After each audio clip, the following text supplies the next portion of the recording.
Nosotros no podemos abordar ningún asunto que tenga que ver con la iglesia si al comienzo nosotros no tenemos un correcto entendimiento de la naturaleza misma de la iglesia.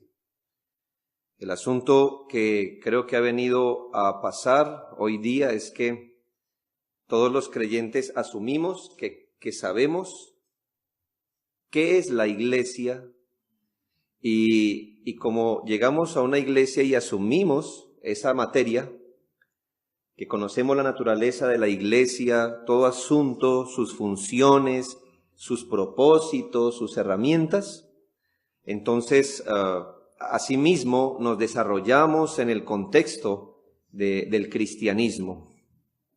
El asunto es que si no logramos nosotros entender la naturaleza misma de la iglesia, vamos a resultar errando el camino al comienzo, en la mitad o siempre en una iglesia. No es nuestro tema. Seguramente usted puede consultar las escuelas de teología anteriores donde se ha tratado de definir un poco más cuál es la naturaleza de la iglesia, sus rasgos distintivos, asuntos en particular, pero el punto es este: a menos que nosotros logremos comprender un poco más cuál es ese papel único, particular, irreemplazable que la iglesia cumple en los propósitos de Dios, vamos a errar todo el camino de aquí en adelante.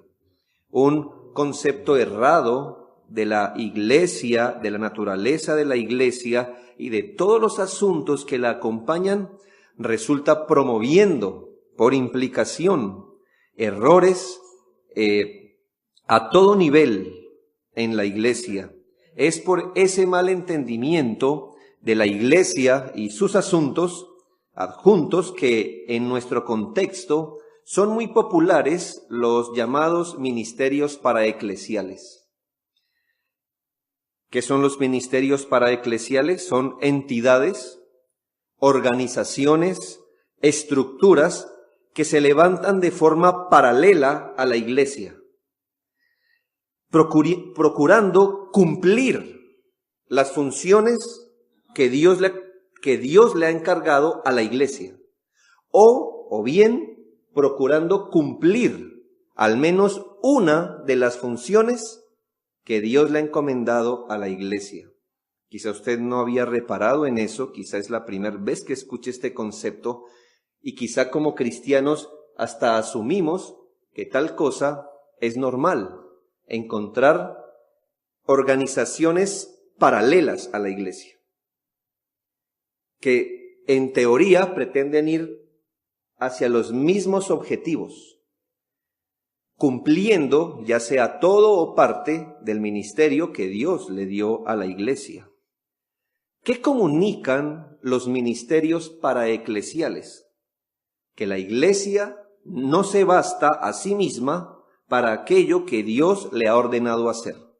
Es decir, Dios le ha ordenado a la iglesia, ha conformado la iglesia, ha conformado iglesias locales. Dios ha puesto unas tareas específicas en hombros de la iglesia, pero los ministerios paraeclesiales nos comunican esto: la iglesia no se basta a sí misma con su organización, con sus miembros, para hacer lo que Dios nos ha ordenado hacer, por lo que es necesario inventar organizaciones, coaliciones, universidades, agencias, o, como le hemos llamado, ministerios que suplen de forma paralela a la iglesia lo que ella no puede hacer o no quiere hacer. Hoy tenemos estructuras paralelas a las iglesias locales, que por ejemplo han tomado la potestad de la predicación sistemática de la palabra de Dios. ¿Qué ocurre? Creyentes ahora asumen que tienen una organización paralela y entonces a veces puedo prescindir de congregarme en la iglesia porque siempre va a haber una organización paralela que me supla la predicación de la palabra de Dios. ¿Me hago entender el punto? Ahí está la organización paralela siempre. Tenemos estructuras que se encargan, por ejemplo, de misiones. No, nosotros como iglesia somos tan débiles en hacer misiones, ¿por qué no apoyamos una agencia misionera? Ellos sí están llevando la palabra de Dios. ¿Sí ves el punto aquí? ¿A quién Dios le ordenó hacer misiones? ¿A qué organización, a qué organismo Dios encomendó lo que se conoce, no sé si sea el mejor nombre, pero lo que se conoce como la Gran Comisión? ¿A quién se la encargó el Señor? ¿A qué organización? A la iglesia. Pero hoy tenemos organizaciones que se encargan de misiones. Y así, pues, estas organizaciones suplen lo que las iglesias no quieren o no pueden hacer. Grupos paralelos a la iglesia, de esto ya habíamos bebido demasiado en el carismatismo, que se encargan de regular la adoración para todas las iglesias. ¿De cuándo acá? Si usted ha tenido más de 30 años en el Evangelio, sabe que antes la adoración en las iglesias, así fuera pentecostal, era una adoración particular, pero desde que llegó la influencia mexicana mala, porque aquí hay influencia mexicana buena, ya usted sabe a quién me refiero, casi que ese hombre con su ministerio para eclesial estandarizó un tipo de adoración para toda iglesia. ¿Recuerda? Sí. Antes de los 90 era muy difícil encontrar, por ejemplo, si usted hubiera dicho esta expresión antes de los 90, de un grito de júbilo, todos nos hubiéramos mirado hacia el lado diciendo, ¿qué es? Pero ahora usted sabe cómo responder a ese estímulo. ¿Quién estandarizó para las iglesias esto? Una organización paralela. Entonces, nota lo que te estoy diciendo. Organizaciones, coaliciones, que hoy se han asumido el derecho de nombrar juntas o consejos para gobernar pastores. Porque ¿cuál es la idea? La iglesia y sus pastores y su membresía no pueden llevar a cabo la obra del Señor y entonces son necesarias estas organizaciones paraeclesiales. Lo que ocurre es que la iglesia resulta volviéndose sierva de estas organizaciones y en la mayoría de casos se vuelve dependiente de ellas. Un teólogo en la antigüedad afirmó, si bien los evangélicos han tratado de resolver sus problemas y salir de sus dificultades conformando movimientos, han eludido y evitado altamente toda cuestión de la naturaleza de la iglesia. Esa sería la crítica fundamental de nuestros abuelos espirituales. En el momento que esos evangélicos empezaron a reunirse para formar movimientos, ya habían hecho un mal. Creo que es allí donde ellos se salieron de la Escritura. Sin duda, estos asuntos, los problemas que afrontaban, deberían haber sido decididos y determinados en términos y en el ámbito de la iglesia. Él sigue diciendo, ahora miren, la gente dirá que estás ofendiendo a otros.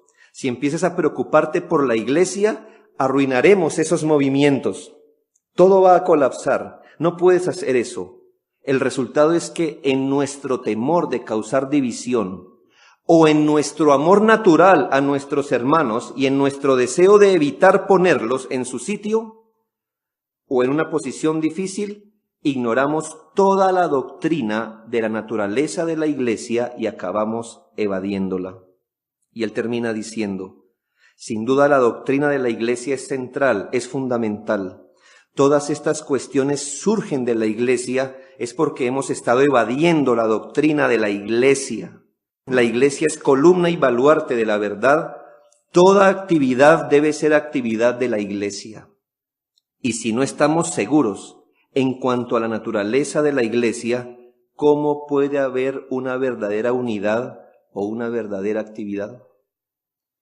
Creo que este autor dio con el punto de qué ocurre con estos ministerios paraeclesiales. Ahora bien, he afirmado que si al comienzo no definimos muy bien la naturaleza de la iglesia, cuáles son sus funciones, sus propósitos, sus herramientas, y si no logramos establecer cuál es el papel único, particular y reemplazable que la iglesia cumple en los propósitos de Dios, vamos a fracasar.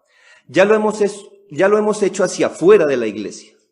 Hemos fracasado hacia afuera de la iglesia al momento de crear, mantener y depender de organizaciones paraeclesiales.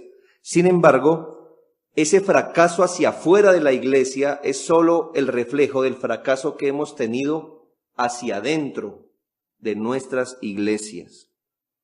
Déjeme explicarlo así. Si lo que es una iglesia la definimos los hombres y no la palabra de Dios, si los objetivos de una iglesia la definimos los hombres y no la palabra de Dios, entonces toda actividad que se use para llegar a esos fines, toda herramienta que se use para llegar a esos fines, también los va a definir la iglesia, no la palabra de Dios. Medite un poco en esto. Conocemos iglesias, por ejemplo, que han asumido el papel de definir la visión de la iglesia. Es muy común encontrar en iglesias visión de la iglesia. ¿Cómo llegas a la visión de la iglesia? ¿Cómo tú llegas a la visión de la iglesia? Somos una organización que sigue después de eso. ¿Quién se inventó eso? ¿De dónde sacas? ¿Cuál es el propósito de la iglesia? Generalmente lo que pasa es que cuando estableces una visión de tu corazonada, que dices, no, yo creo que aquí somos una iglesia yo no conozco quiénes han venido aquí, me hago entender cómo se llaman sus iglesias, es un ejemplo nomás. Pereira, está muy grave el asunto de las familias. Yo creo que nuestra iglesia debe ser una iglesia de restauración familiar. Y entonces toda tu visión va a ser de restauración familiar. Y mi punto es, ¿quién te ordenó? ¿Quién te mandó? ¿Cómo defines tú con tu propio criterio qué visión tiene la iglesia? La visión de la iglesia ya la dijo la cabeza de la iglesia. Pero si tú te inventas la visión de la iglesia, entonces vas a inventar tareas para llegar y cumplir esa visión. Y entonces esa tarea, ya la visión no es bíblica. ¿Me hago entender? La iglesia no fue puesta para la preservación de las familias de la gente. No significa que la iglesia no tenga nada que decirle a las familias o no tenga un impacto sobre las familias, sino que cuando Dios creó la iglesia no dijo, lo voy a crear estoy preocupado por la familia. ¿Me hago entender? Bueno, ya de eso hablamos después. Pero si tú estableces tu visión desde tu mente, entonces las tareas que uses para llegar aquí, ¿de dónde van a salir? También de tu mente. Y toda herramienta que uses para fomentar los medios para llegar a ese fin, también va a ser de tu capacidad mental. ¿Y qué suele pasar? Que vamos a resultar en última instancia con una organización que en el letrero dice iglesia, pero que no lo es. No lo es. Porque tú te inventaste el propósito, las herramientas, las tareas de una iglesia, las cuales ya estaban determinadas allí. Lo que va a ocurrir en organizaciones así es no solamente que los objetivos los va a proponer la misma iglesia, la definen la iglesia, sino que las tareas, las herramientas las va a definir la misma iglesia. Nosotros vamos a resultar definiendo cuáles son las armas de nuestra milicia y entonces si eso hacemos vamos a tener libertad de usar las armas que hemos inventado a nuestra discreción. Si eso hacemos, la iglesia estará compuesta de los individuos que según nosotros debe componer una iglesia, según los estándares que nosotros hemos puesto. Usaremos cualquier estructura, cualquier herramienta para llevar a cabo cualquier propósito. El asunto es que una iglesia así a veces ni es iglesia y cuando lo es una pragmática corriendo el riesgo de llamarse no bíblica. El asunto es que hemos llegado a crear y dar forma a una institución ajena al Nuevo Testamento. Desdibujada para sus propios miembros y desdibujada para el mundo donde están sembradas las iglesias. Es demasiado común encontrar hijos de Dios con una visión muy pragmática de la iglesia. Ellos piensan que la iglesia, sus reuniones, su liderazgo, sus metas, tienen que ver con lo más razonable que pudiéramos hacer un grupo de buenas personas. Es decir, aquí estamos unas buenas personas. ¿qué les parece si hacemos tal cosa loable? Y ya que todos no trabajamos el domingo, ¿qué tal si nos reunimos a culto el domingo? ¿Les parece? Está bien, bueno, es lo más razonable, porque todos trabajamos el sábado, ¿verdad? Pero si no trabajáramos el sábado, entonces, ¿qué haríamos? No, porque nos reunimos el sábado y no el domingo. ¿Me hago entender el punto? ¿De dónde surge la idea de reunir de manera formal a grupos de creyentes para la adoración, la instrucción sistemática de la Escritura, la oración, la observancia de las ordenanzas y la proclamación del Evangelio? ¿De dónde surge la idea de fundar este tipo de organizaciones? Pues no es nuestra. Eso lo puso nuestro Señor. De manera que la iglesia, su naturaleza, su conformación, su liderazgo, sus reuniones, sus metas, sus propósitos están señaladas y enseñadas soberanamente en la palabra de Dios. Aquí nos enfrentamos a dos visiones de la iglesia. Una donde nosotros estamos al mando.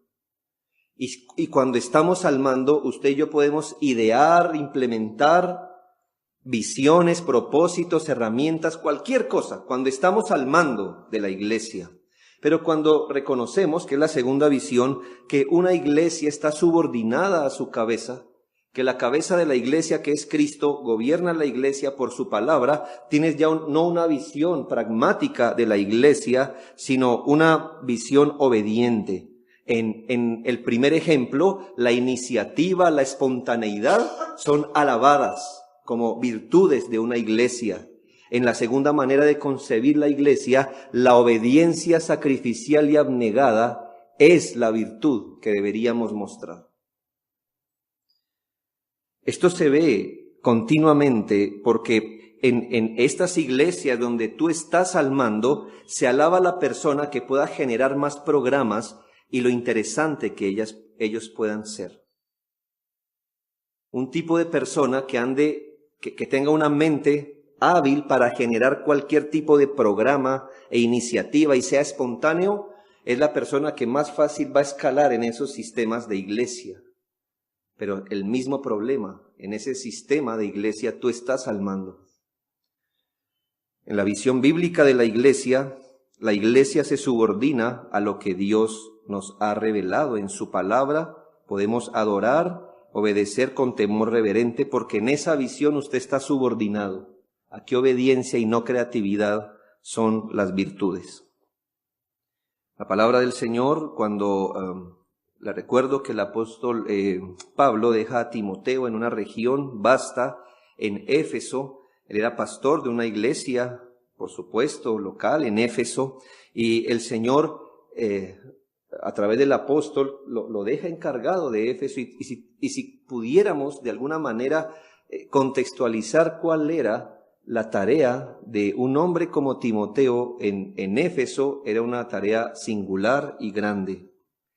Les recuerdo que en Éfeso teníamos el culto idolátrico formal a la diosa Diana.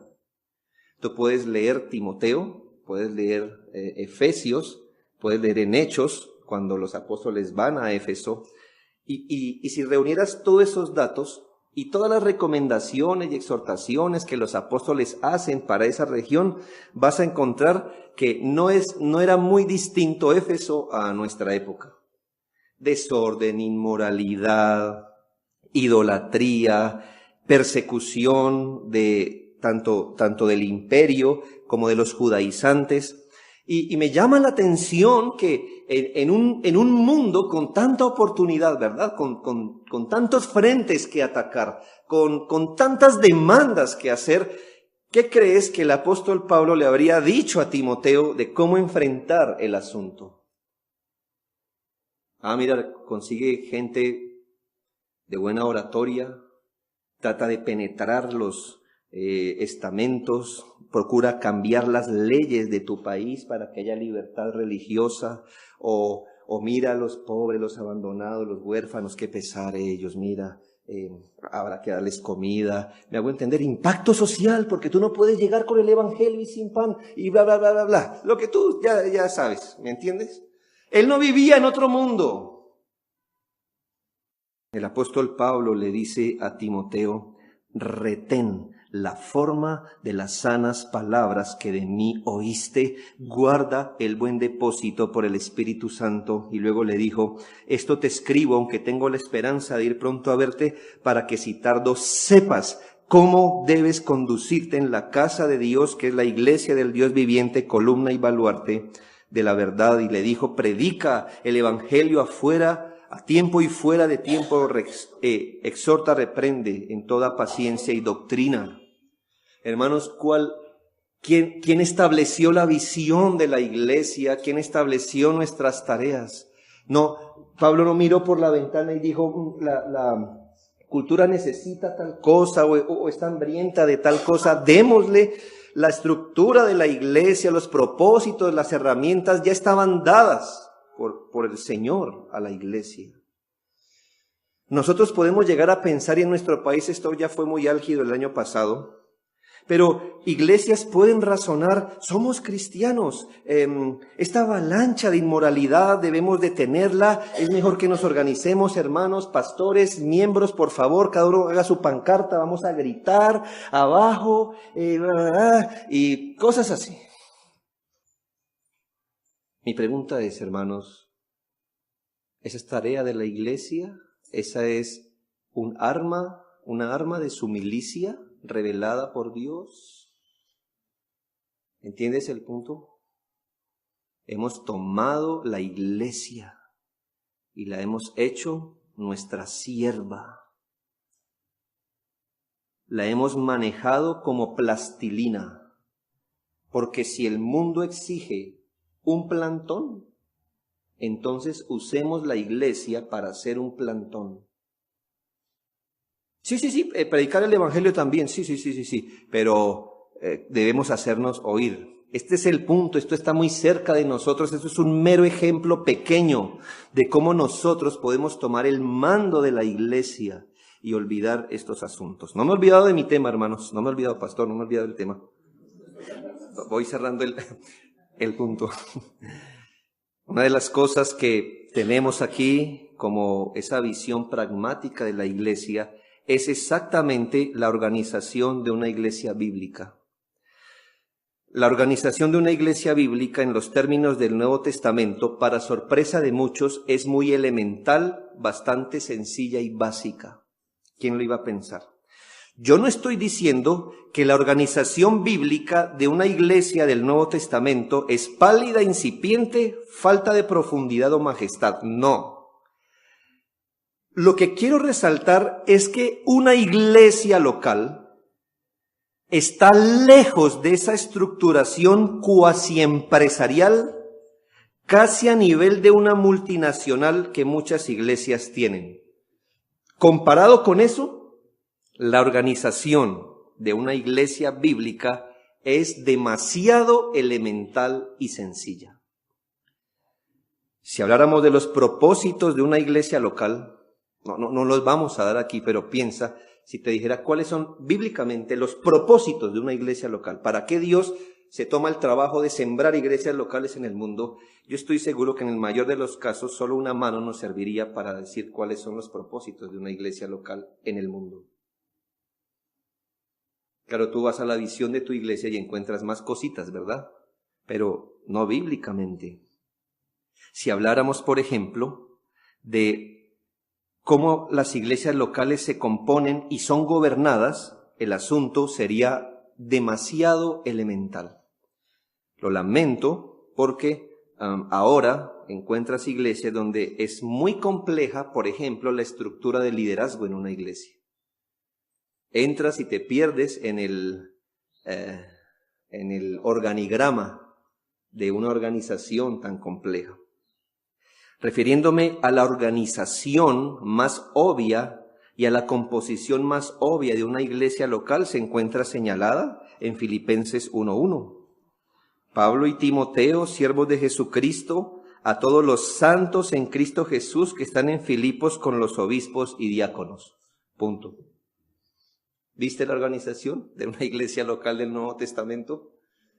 No hay 12 de cosas así, ya tú sabes, no hay una apóstol, subapóstoles, profetas, una serie de organismos donde cuando tú entras de nuevo, entras allá abajo, ¿verdad?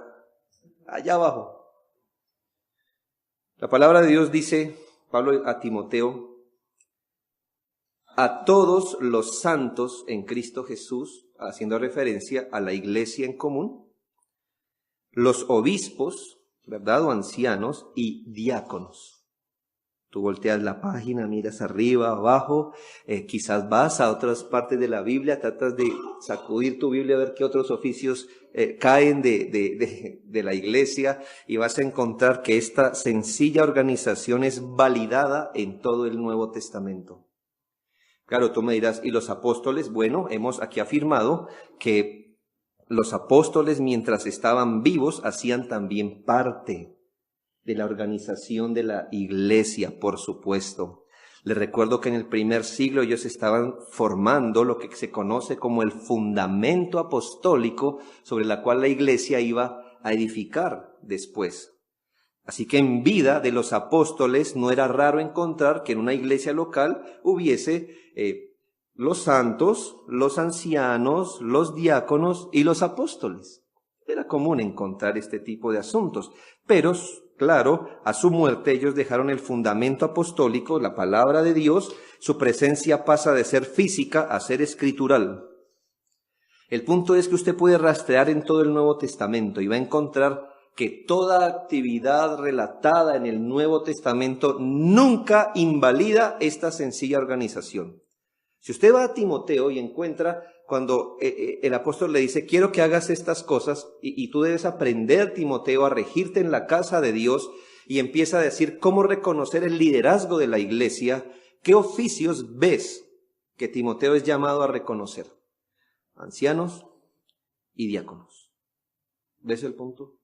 No una gran organización de director, consistorio, junta administrativa, junta esto, lo otro, una organización compleja que Timoteo dijo, espere Pablo más despacio, esto es complejo, no hay tanta gente para tanto oficio que usted me está mandando a hacer, no. No aparecen en el Nuevo Testamento y piensa esto. Toda actividad que tú ves en el Nuevo Testamento desde los Hechos en adelante, hablando pues de la conformación ya oficial de la iglesia con Cristo ascendido, vas a encontrar que toda actividad relatada en el Nuevo Testamento fue actividad de la iglesia. Jamás de agencias, grupos de unos o de otros, ni siquiera al interior de las iglesias. Tú encuentras Pablo apóstol a la iglesia de Éfeso, Pablo apóstol a la iglesia de Colosas, nunca hay cartas al grupo, al comité de, al grupito de, a la agencia de, o a quien interese, no. Las cartas apostólicas se dirigen a iglesias y toda actividad que se le ordena a las iglesias, porque se asume que las iglesias tienen la organización básica fundamental para cumplir los propósitos que Dios le ha dado a la iglesia. Ninguna parte del Nuevo Testamento corrige esta sencilla organización de una iglesia. A los ancianos y diáconos se le conoce como oficiales de una iglesia, porque realizan un oficio específico. La Confesión Bautista de Fe de Londres dice una iglesia local reunida y completamente organizada de acuerdo a la voluntad de Cristo, está compuesta por oficiales y miembros. ¿De dónde habrán sacado esa frase, la confesión de fe? De la Escritura, está claro. Dice, y los oficiales, hablando ya de los oficiales, designados por Cristo para ser escogidos y apartados por la iglesia para la administración de las ordenanzas, el ejercicio del poder o el deber que Él les confía para que continúen hasta el fin del mundo, son los obispos o ancianos y los diáconos. ¿De dónde saca esto? Una confesión de fe. No vas a una confesión de fe histórica y no encuentras una larga estructura en una iglesia local, sino una sencillez. Y son iglesias organizadas de acuerdo a la mente de Cristo en esa sencillez que Dios usa para adelantar su reino. A veces uno piensa lo siguiente: si somos más y somos más influyentes y tenemos una organización a la par, tan grande, tan extensa, robusta, influyente como una multinacional, ¡ay, cuídese Pereira porque aquí vamos! Y hemos olvidado que el reino de Dios corre a través de iglesias locales, los santos, los ancianos y sus diáconos. No es como usted piensa. Es como Dios dijo que era. Actualmente, si pudieras tener una visión clara de lo que es la iglesia según el Nuevo Testamento, hazte esta imagen como una fotografía. Si pudieras plasmar en una fotografía cómo era una iglesia del Nuevo Testamento, ya la reconoces, ya la entiendes cómo es, aquí tienes el modelo, y te llega una fotografía de tu iglesia local, Yo te pregunto, ¿se parecen? ¿Se parece esto? Esta se llama iglesia, iglesia local. Tú dices que lo tuyo es iglesia local, así que ¿qué deberías encontrar? Igualdad. ¿La encontrarías? ¿La encontrarías? Temo decir que encontrarías que difícilmente una fotografía corresponde a otra. Tú dirás, algo no está bien aquí. ¿Cómo es que dos organismos que se llaman iglesia local pueden ser tan distintos al mismo tiempo? Si pudieras ver cómo era la organización de la iglesia del Nuevo Testamento y su sencilla composición y cómo se bastaban para hacer sus trabajos, fueron iglesias así, que en una comunidad gentil le dijeron, ellos son los que trastornan el mundo. ¿A quiénes se refirieron? ¿A qué tipo de filósofo, intelectual, un tipo gerente? ¿De qué tipo de gente especial dijeron eso? Yo le digo, ¿de qué tipo de gente? De judíos pobres, de mediana influencia en la sociedad, pero tenían obediencia al Señor y el poder del Espíritu Santo. ¿Por qué requerimos en las iglesias de hoy una estructura empresarial para hacer lo que Dios nos ordenó? Pero más aún, ¿de dónde viene el reconocimiento de más oficios en la iglesia que no son bíblicos? ¿De dónde han surgido tantas clases de líderes constituidos arbitrariamente en las iglesias? Tú sabes que en iglesias hay, además del pastor, pastor de niños, pastor de jóvenes, pastor de parejas, líder de alabanza, grupo de evangelismo, salmistas, profetas, profetistas, apóstoles, líderes de unos y de otros. Yo te pregunto, ¿de dónde sacas exactamente esa organización de tu iglesia? ¿Cómo has llegado a la conclusión de abandonar la sencillez de la organización de la iglesia del Nuevo Testamento y has llegado a tal conclusión? A veces es una estructura compleja del líder, o al revés, discípulo del discípulo, hasta 3 y 4 pisos, arriba o abajo tuyo. Y aquí tenemos la iglesia de hoy, que hace lo que ve pertinente, no necesariamente lo que es bíblico. Tenemos una iglesia donde para hacer lo que quiere, usa la estructura que desea y nombra el personal necesario. Si le toca inventar un puesto o un oficio y hasta un rango, se lo inventa. Pero voy más lejos. Si tienes que imitar las maneras en que el mundo promueve sus cosas a través de estrategias de mercadeo, se hacen. Es fácil, ¿verdad? Mira, las estrategias de mercadeo ya existen, ya están estandarizadas, eso lo enseñan en las universidades. Es solo bautizarlas, digo yo, cristianizarlas, digámosle así, y tendrás el resultado que estrategias de mercadeo producen. Millones en publicidad, centros de operación estratégica, el evento o la actividad adecuada, el orador de moda, el cantante de moda, el tema de moda, la música adecuada, el empoderamiento de los medios, alianzas estratégicas. Esto también hace rodar tecnología, cosméticos, medicamentos y hasta programas de iglesia. Y tú no sabrás distinguir qué cosa de esas es la sencilla implicación de haber puesto herramientas de mercadeo en acción y qué cosas son las que el Espíritu Santo está bendiciendo. No lo podrás discernir. Así, si lo que necesitamos es atraer jóvenes, entonces tenemos un oficio, grupo musical juvenil. Qué interesante que en la mayoría de iglesias carismáticas no haya ningún anciano en esos grupos de alabanza. ¿Por qué?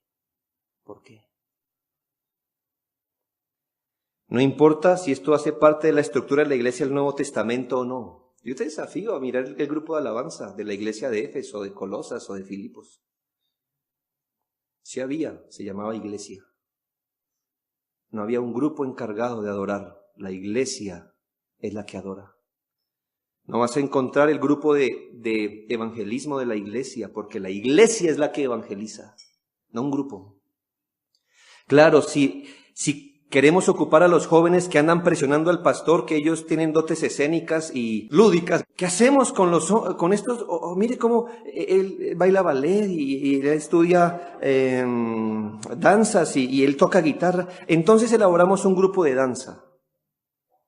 O el oficio nuevo eclesial llamado músico o salmista. El oficio del músico o el salmista. Para aquellas estructuras piramidales de iglesia, donde hay niveles complejos de liderazgo, alguien debe tener el poder máximo. Y si aquí tenemos pastores, ¿quién tiene el poder máximo? Pues inventémonos el oficio del apóstol, y ya él calla a todos abajo, ¿verdad? Apóstol sobre pastores, ya, sencillo. Hemos creado un nuevo oficio. Algún oficio debe realizar la esposa del pastor, entonces hemos creado el oficio de la pastora. Si el deseo es alcanzar mujeres, entonces hemos creado conferencista internacional de mujeres, porque ese es el punto. Creo que entiendes el punto. Creo que lo entiendes. Quiero terminar con unas aclaraciones. La primera, quiero que entiendas que la estructura básica revelada en el Nuevo Testamento para la iglesia no riñe con el servicio que cada miembro de la iglesia debe presentar al Señor en el contexto de su propia iglesia. Hablo de que podemos servir al Señor desde las capacidades generales que Dios nos ha dado, y eso no riñe con la estructura revelada del Nuevo Testamento. Eso es distinto a decir que vamos a establecer tantos oficios en la iglesia como capacidades tengan los hermanos. Eso es distinto. Y te pongo un ejemplo. Hermanos, hay hermanos que tienen capacidad de lidiar con números y cuentas. Gracias a Dios por ellos en cada congregación. Pero hermanos, este no es un don espiritual. Te lo voy a comprobar. Aún gente que no es creyente tiene facilidad de lidiar con números. Es decir, no necesitas el Espíritu Santo para saber lidiar con números y cuentas. Pero una persona puede, desde esto que Dios le ha permitido, cooperar con la iglesia, pero eso es distinto a llegar a conformar un ministerio llamado el ministerio del contador eclesiástico. Yo quiero, ¿me hago entender? Suena risible, pero quiero que mires el punto. No es necesario que de acuerdo a lo que tú sepas hacer, entonces por implicación una iglesia deba generar tantos oficios como colaboración pueda recibir. Hermanos, hay hermanos que si quizás salen de su casa y pueden recoger a otro hermano para ir a la congregación. Eso es una colaboración, no es un don, ¿sabes? Porque hay personas que no tienen el Espíritu Santo y también saben manejar. Mi punto es el hecho que un hermano pueda hacer esa colaboración no significa que una iglesia va a decir, ¿y qué tal si creamos el ministerio de transportes de la iglesia? Mira, esto pasa, hermanos, esto pasa. Yo quiero hacer uso de un ejemplo dramático solo para ilustrar y con reverencia lo hacemos. ¿Recuerdas tú cuando Ananías y Zafira fueron ajustados por Dios por su irreverencia? Dice la Biblia que a la puerta de la iglesia, lo cual entendemos que era un ejercicio de iglesia, estaban unos jóvenes. Estos jóvenes que estaban a la puerta de la iglesia, cuando vieron al hombre caer, lo tomaron, lo llevaron, lo enterraron. Una hora después llega la esposa y el apóstol dice, los hombres que están allí en la puerta también la van a llevar a usted. Ella muere. Hermanos, estos jóvenes que estaban en la puerta de esa iglesia colaboraban. eso no dio pie para que se creara un ministerio. ¿Cómo le hubiéramos llamado? Se lo dejo a usted, está bien. Segundo, ya hablando de los dones que Dios da en la iglesia, debemos reconocer aquí una distinción. Hay dones de fundación de la iglesia, dones fundacionales, dones apostólicos, que son los que hemos venido hablando. Profetas, apóstoles, que iban acompañados de milagros, sanidades, que creemos que esos han cesado, pero hay dones que Dios, que se llaman o se les reconoce como dones de continuación, porque la idea de estos dones es continuar o edificar sobre ya el fundamento dado. Ahora, estamos seguros que Dios otorga dones a los hermanos de la iglesia. Si el Espíritu de Dios ha otorgado dones a alguien, lo reconocemos porque estos dones no van a reñir con la Escritura, ni con las metas de una iglesia. Esto lo aclaro porque tenemos la costumbre de llamarle don a cualquier cosa. Es legítimo que hermanos en la iglesia sirvan de acuerdo a sus dones. Por ejemplo, lo dice Romanos, si el de servicio en servir, o el que enseña en la enseñanza, el que exhorta en la exhortación, el que reparte con liberalidad, el que preside con solicitud, el que hace misericordia con alegría. Ahora note el punto aquí, que ni siquiera partiendo de los dones comunes que Dios da a su pueblo, la iglesia instituyó nuevos oficios. Aunque los dones de los hermanos ayudan a realizar muchas tareas, no significa que cada don que Dios dé a una iglesia deba por implicación formar un nuevo oficio. ¿Entiende esto? Estamos seguros que Dios da dones a la iglesia, pero eso no implica que cada don que Dios da a la iglesia sea necesariamente para inventar o generar un nuevo oficio. Los dones son para realizar tareas, no para establecer nuevos oficios. Si así hubiera sido, entonces la organización de una iglesia local hubiera sido a los santos, ancianos, diáconos, servidores, los que oran, los que hacen misericordia. ¿Me hago entender? Sería largo. Y así nos razona el Nuevo Testamento. El Nuevo Testamento tiene una organización fundamental, sabe que sus miembros tienen dones, pero los dones de los hermanos son parte del avance de los trabajos que desarrolla una iglesia de forma coordinada con los oficiales. Seguramente habrá tareas donde, como en esta conferencia, se mezclen capacidades generales de los hermanos con los dones que ellos tienen y se puedan adelantar estas tareas, y esto no riñe con la organización del Nuevo Testamento, porque conferencias como estas están bajo la supervisión del pastor de una iglesia local formalmente constituida, persiguiendo uno de los propósitos de la iglesia local. ¿Me hago entender? Fue una frase larga, pero ya estás en capacidad de entenderla después de 40 minutos. Seguramente esto es lo que vemos. 3 conclusiones breves. Primero, creo que si hubiese una gran conclusión de esto, es que al ver tú la dimensión de este tema,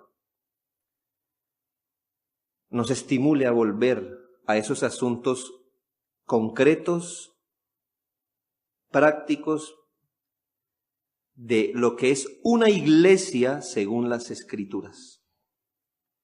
No puedes decir, tremendo, ¿no? Tremendo lo que hemos aprendido.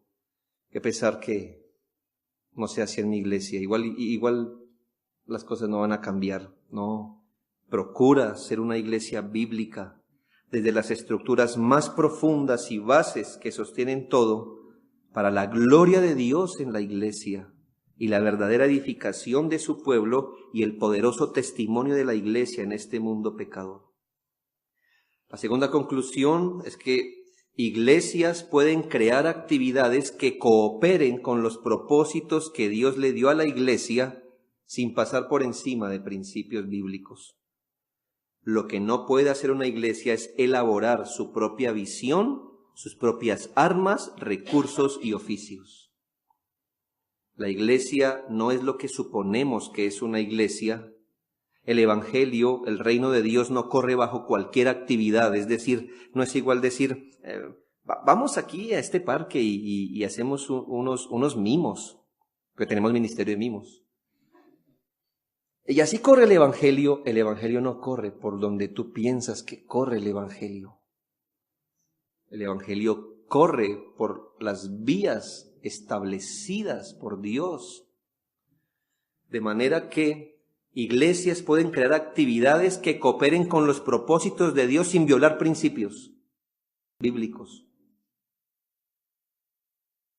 Debemos ser bíblicos. Y por último, temo por creyentes hoy día que quieren honrar a Dios y servir al reino de Dios sin ninguna sujeción a la iglesia local. No vas a encontrar creyentes sueltos de cualquier iglesia local pretendiendo adelantar el reino de Dios. De esos hay muchos. Maestro itinerante. No, yo soy maestro de teología. ¿A qué iglesia asistes? A ninguna. Pero lo invitan a todas las iglesias, tiene participación en todas las iglesias. Creyentes que quieren adelantar por sí mismos tareas loables, sin la supervisión, sin el llamado de una iglesia bíblica.